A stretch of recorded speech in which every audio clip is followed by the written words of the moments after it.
Pemirsa, indeks harga saham gabungan Bursa Efek Indonesia hari ini diperkirakan menguat. Apa yang menjadi faktor penguat ini? Kita akan langsung bergabung bersama Jessica Wulandari di studio Bursa Efek Indonesia.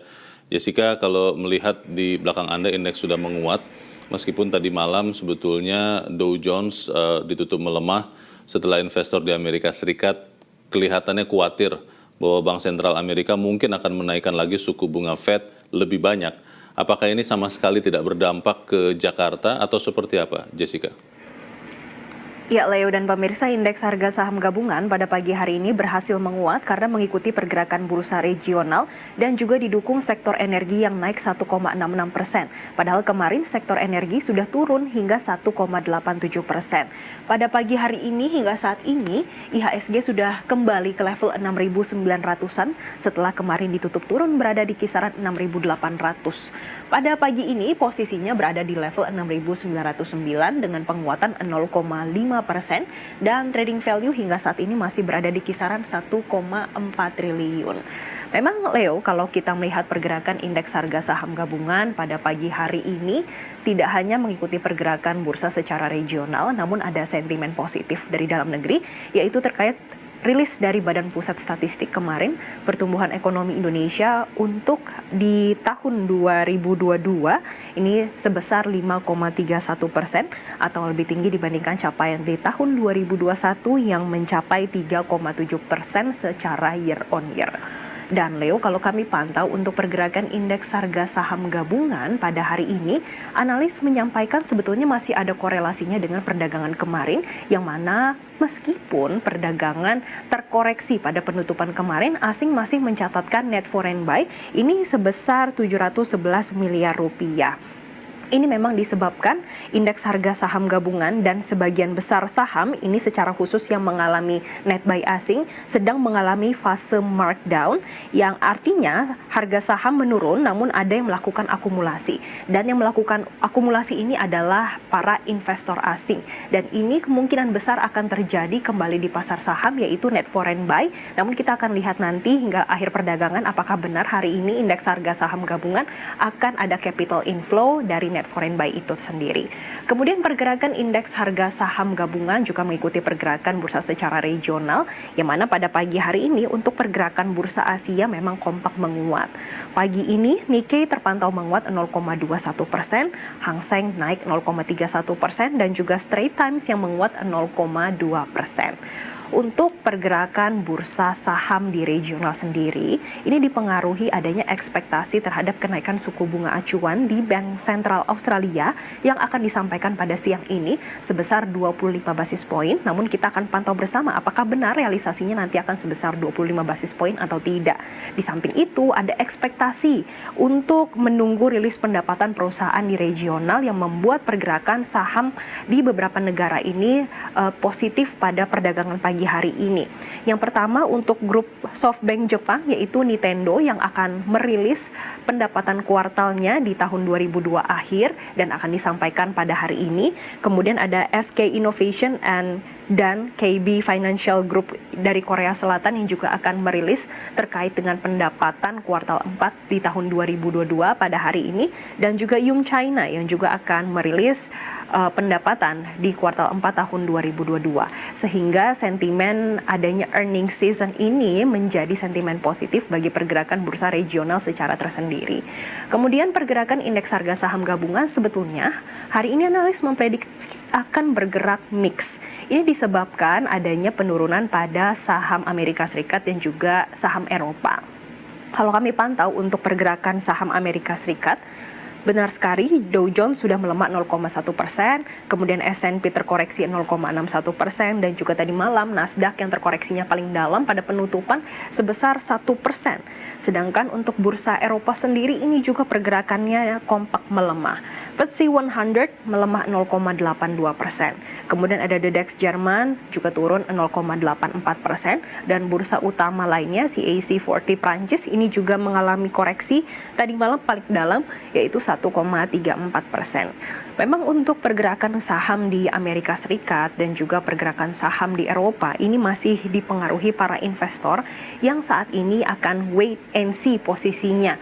Karena nanti malam Jerome Powell, Gubernur Fed, ini akan menyampaikan pidato di Economic Club of Washington pada nanti malam yang sangat dinantikan oleh para investor.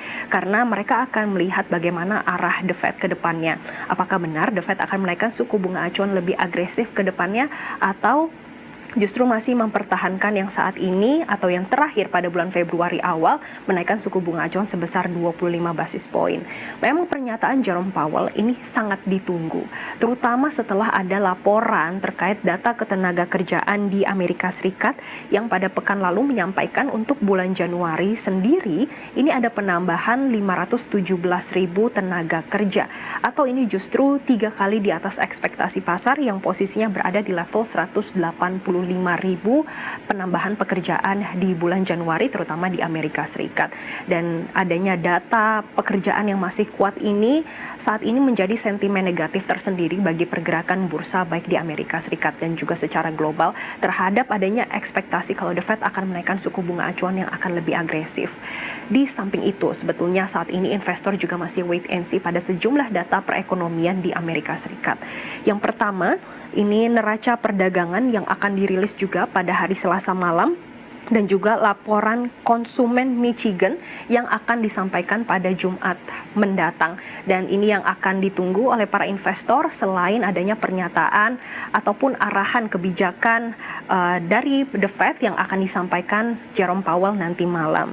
Dan ada sentimen lain yaitu adanya imbal hasil pada Treasury Amerika Serikat untuk tenor 10 tahun yang tadi malam naik hampir 12 basis poin ke level 3,651% dan ini menyebabkan pergerakan saham di bursa Amerika Serikat juga tertekan.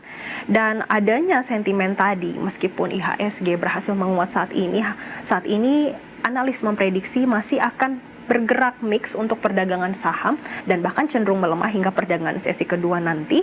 Ini setidaknya akan berada di rentang 6.800 hingga 6.950. Leo. Dengan perkembangan nilai tukar rupiah, Jessica, kalau saya lihat sekarang sudah ada di 15 ribuan lagi. Benar begitu atau bagaimana?